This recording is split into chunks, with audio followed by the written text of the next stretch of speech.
लगे उमा, वही मनु और शत्रुपा दूसरे जन्म में दशरथ कौशल्या बने और उसी वर के कारण भगवान उनके घर पुत्र रूप में अवतरित हुए। एक कारण यह। और पांचवा अंतिम कारण प्रताप भानु का, जो ब्राह्मणों के श्राप से परिवार सहित असुर बना। कौन क्या बना? तुलसी जी कहते हैं प्रताप भानु रावण बना। 10 सिर ताही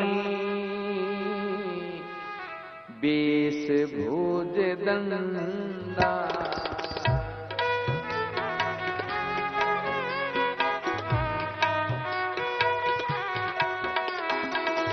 रावण नाम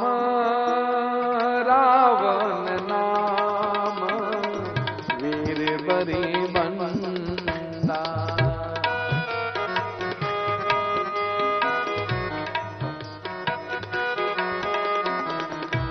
भूपी अनुज अरि बरी दन नामा,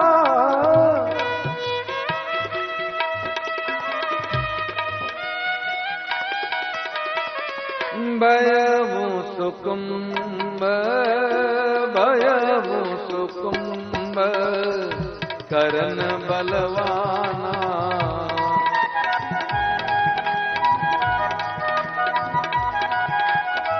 मंत्री जोरा धर्म रुचि जाचो,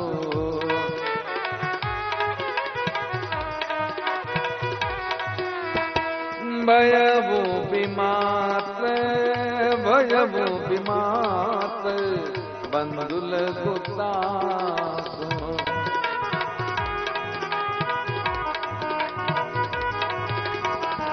नाम विभीषण जग जाना,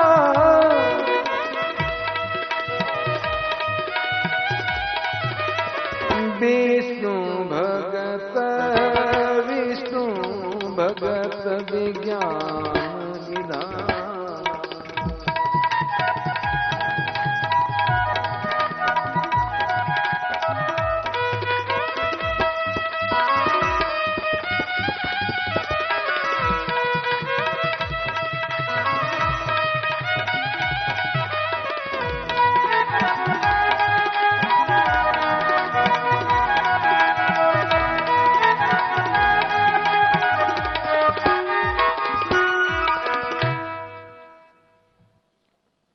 काल पाय मुनि सुन सोई राजा, भयउ निशाचर सहित समाजा। समय पाके वही प्रताप भानु ब्राह्मणों के श्राप से असुर बना। कौन क्या बना? प्रताप भानु रावण बना, जिसके 10 तो सिर हैं, 20 भुजा हैं और उसका नाम रावण है। छोटा भाई अरिमर्दन वो कुंभकर्ण बना। मंत्री था जो धर्म रुचि वो विभीषण बना। तीनों जन्मे कहाँ है? ब्राह्मण कुल में। लेकिन पिता के मां को श्राप के कारण असुर बने। ध्यान रखिएगा, सोमाली नाम का असुर, उसने कुबेर जी को देखा आकाश मार्ग से जाते हुए। वाल्मीकि रामायण में प्रसंग आता है।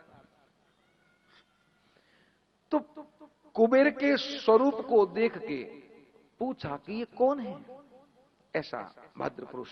तो कहा ये ऋषि विश्रवा का पुत्र है। तो उसने विचार किया, क्यों न मैं मेरी बेटी से कहूं कि वो विश्रवा से विवाह कर ले, पानी ग्रहण कर ले, ताकि मेरे भी ऐसे नाती हो। पिता से पुत्र, देश से घोड़ा, ज्यादा नहीं तो थोड़म थोड़ा। पिता जैसा पुत्र होता है, देश जैसा घोड़ा होता। तो पुत्री को कहा केकसी से कि तुम जाके विश्रवा से विवाह करो। अब जैसे ही केकसी आई, आंखें खड़ी हो गई। विश्रवा ने कहा, सुंदरी क्यों आई हो, क्या बात है?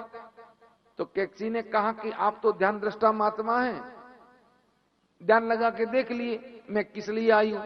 और जैसे ही मुनि ने ध्यान लगा के देखा तो कहा, देवी ये प्रदोष काल है, इस समय भजन का समय है और ये तीसरा प्रदोष काल है। इस समय तुम आई हो और ये भाव लेके तुम्हारे संतान तो होगी पर असुर व्रति की होगी।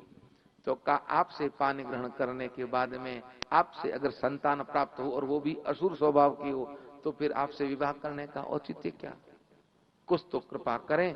तब कहा विश्रवा ने, देवी 3 संतान असुर स्वभाव की होगी और 1 संतान भगवान की अनन्य भक्त।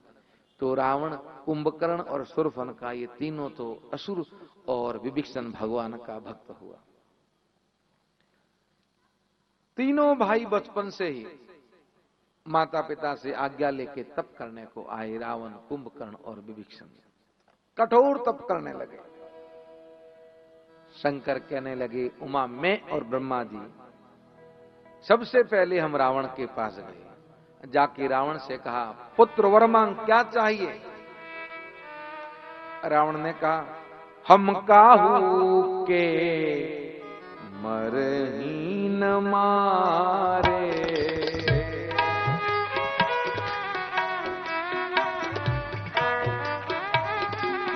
हम किसी से मरे नहीं। ब्रह्मा जी ने कहा, यह संभव नहीं, मृत्युलोक में जो जन्म लेता है उसको मरना पड़ेगा। इस लोक का नाम ही मृत्युलोक, इसलिए यहाँ जो आएगा वो जाएगा, कुछ संशोधन करो। रावण ने सोचा, ये संसार के सुख तो स्वर्ग में है और धन है ऐश्वर्य सब पताल में, ये पृथ्वीलोक के मानव तो अपने दुखों से ही दुखी हैं, तो किनको निकाला?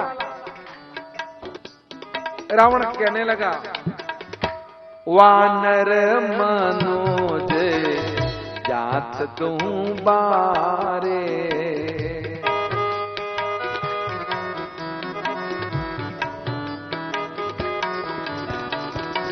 एवं मैं स्तुति बड़े तपु कीना,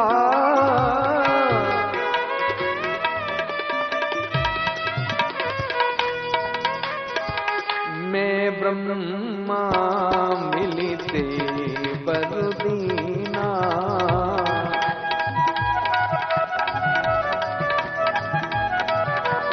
वानर और मनुष्य को निकालें, बाकी किसी से न मरे। तथास्तु।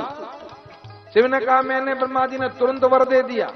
अब रावण को वर देके जब कुंभकर्ण की तरफ देखा तो कुंभकर्ण को देख के ब्रह्मा जी विचार करने लगे कि एक कल नित्य जब करई आरू हो बेगी उदार संसारू, अगर ये कल रोजाना भोजन करेगा तो कुछ ही समय में पूरा संसार उजड़ जाएगा। अब इसका कोई न कोई उपाय करना पड़ेगा। तो कुंभकर्ण की मानसिकता को टटोला कि ये क्या चाहता है। कुंभकर्ण जब तप करने बैठा तो विचार करके बैठा था कि हमें जब भगवान कहेंगे तुम्हें क्या चाहिए तो कहूंगा कि मुझे इंद्र बनना है, स्वर्ग का राज चाहिए। ब्रह्मा जी ने सरस्वती जी से कहा, देवी इसकी जीभ पे बैठ जाओ, हम जब इसे मांगने का कहे तुम जीभ को थोड़ा टेढ़ा कर देना, थोड़ा सा। अब कुंभकर्ण को कहा ब्रह्मा जी ने, पुत्र वर मांग। कुंभकर्ण को मांगना तो था इंद्रासन और मांगा क्या? निंद्रासन के। तथा महाराज निंद्रासन नहीं, इंद्रासन चाहिए। ब्रह्मा जी ने कहा, तूने पहले निंद्रासन मांग लिया, मौज कर नींद ले। महाराज नींद लूंगा तो फिर मेरे जीवन का क्या? ब्रह्मा जी ने कहा, तूने मांगा, हम क्या करें? महाराज कुछ संशोधन करो। ब्रह्मा जी ने कहा, और कुछ संशोधन नहीं हो सकता, इतना ही हो सकता, तुम 6 महीने सोओगे, एक दिन उठोगे, खाओगे पियोगे, फिर सो जाओगे बस। या गोस्वामी जी ने लिखा, शारद प्रेरिता सुमति फेरी, मांगे सी मास नींद छट के। 6 महीने की नींद मांग गए विभीषण पास पुनी, कि कहे हूं पुत्र बर मांग, ते मांगे भगवत पद कमल अमल अनुराग। विभीषण से कहा, आप मांगे। विभीषण ने कहा, प्रभु के चरणों की भक्ति। तीनों भाई वर पाके घर को आए। अब मैं नाम का दानव, जिसकी बेटी का नाम मनोदरी, मैंने सोचा आने वाले समय में असुरों का राजा ये रावण ही होगा, तो अपनी पुत्री का विवाह रावण के संग करवा दिया। रावण ने भाइयों का विवाह किया। अब चारों तरफ घूमने लगा, कहां मैं अपनी राजधानी बनाऊं ताकि पूरे संसार पे राज करूं। रावण को एक नगरी दिखी, सागर के बीच 3 पर्वत, सुबेल, नील और सुंदर, इन 3 पर्वत से बनी हुई एक सोने की नगरी। कैसी है वह? मानसकार कहते हैं, भोगावती जस अकुल बासा, अमरावती जस शक्र निवासा, तेई ते अधिक रम्य अति बंका, के जग विख्यात नाम तेही लंका। ये जग विख्यात है लंका। यहां इस समय गंधर्वों का शासन है। किसका? ये लंका कुबेर जी के अधीन थी, पर रावण ने उनको युद्ध में परास्त कर मार भगाया और लंका पे अपना अधिकार किया। सब लोकपालों को जीता है। एक दिन अहंकार में भर के बैठा, पूरे परिवार को देखा और कहने लगा मैं स्वर्ग में जाता हूं, देवता स्वर्ग छोड़ के भाग जाते हैं, पर कहते हैं असुर शत्रु को जीवित नहीं छोड़ना चाहिए, पर उनको मारे कैसे? तो जो सलाहकार थे उन्होंने कहा महाराज एक काम कीजिए, देवताओं का भोजन बंद कर दीजिए, भूख से व्याकुल होकर बाहर निकलेंगे तो फिर हम उनका संहार कर देंगे। तो देवताओं को भोजन कौन देता है? तो उन्होंने कहा भूलोक पे जो ऋषिगण, मुनिगण, ब्राह्मणगण जो यज्ञ करते हैं, उस यज्ञ की अग्नि से देवताओं को पुष्टता मिलती है। रावण ने अपने अनुचरों से कहा पूरे भूमंडल पे फैल जाओ, कहीं कोई यज्ञ नहीं होना चाहिए। अब देखिए, कहीं कोई यज्ञ नहीं होना चाहिए, यज्ञ बंद करवाने का कहा था, लेकिन इन असुरों ने क्या किया? यज्ञ तो बंद करते थे, पर ब्राह्मणों को मारना, ब्राह्मणों के गांव में आग लगाना, साधु संतों को मारना, गौशालाओं में आग लगाना, चारों तरफ अत्याचार ही अत्याचार, अति भ्रष्ट आचारा भा संसारा, धर्म सुनई नहीं काना, कहीं धर्म सुनने को न मिले, और इतना अत्याचार हुआ। तुलसी जी कहते हैं अतिशय देखी धर्म के ग्लानि, अति सबीत धरा अकुला।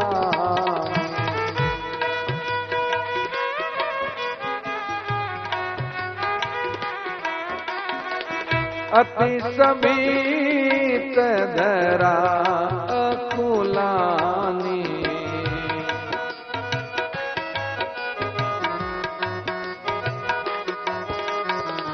गिरिसरी सिंधु, गिरिसरी सिंधु, भार नहीं मोई, भार नहीं मोई, जिमी गरहूं एक पर दोए,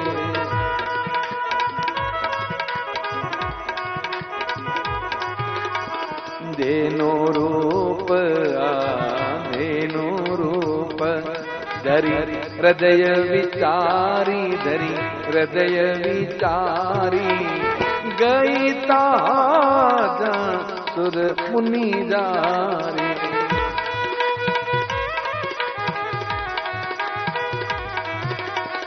गई ताज सुर मुनि जारी।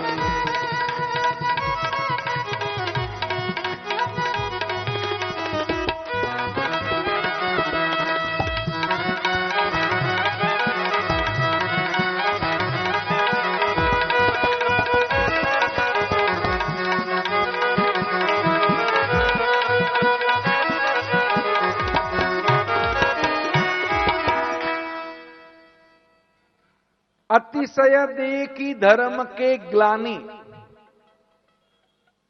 देखिए मानस में ये दो जगह दो शब्दों का अलग अलग प्रयोग हुआ। शंकर जी प्रारंभ में कहते हैं कि जब जब हो यह धर्म की हानि, और यहां पुनः लिखा है कि अतिशय देखी धर्म के ग्लानि। तो ग्लानि और हानि में क्या अंतर है? जब धर्म की बात सुनी जाए, धर्म की चर्चा हो, लेकिन उस बात को जीवन में न चरितार्थ किया जाए, उसे न क्रिया में लें, तो ये हानि है। लेकिन ग्लानि कब होगी? कि धर्म की बात ही न हो, धर्म की चर्चा ही न हो, कहीं धर्म को सुनने वाला भी न हो, धर्म के बारे में विचार करने वाला भी न हो, तब ग्लानि होती है। अतिशय देखी धर्म के ग्लानि, के अति सभीत धरा अकुलाने, भूमि अकुला गई, गौ का रूप धरा, मन में विचार करने लगी मेरे ऊपर ये बड़े बड़े पहाड़, नदियां, वनमाला, सागर, इनका भार मुझे किंचित मात्र नहीं लगता, लेकिन इस दुष्ट के भार को मैं सहन नहीं कर पा रही। धेनु रूप धरी हृदय विचारी, और गई तहां जहां सुर मुनि झारी, गौ का रूप धर के वहां गई जहां देवता लोग छुप के बैठे हैं, सुमेरु की पहाड़ियों में। देवताओं को कहा है तुम लोग गुफा में क्यों गए और तुम लोग क्यों भाग रहे हो? तुम तो अमर हो, तुम लोग क्यों डर के भागे हो? अब मरने वाला हो तो वो तो डरे, पर तुम तो अमर हो। देवता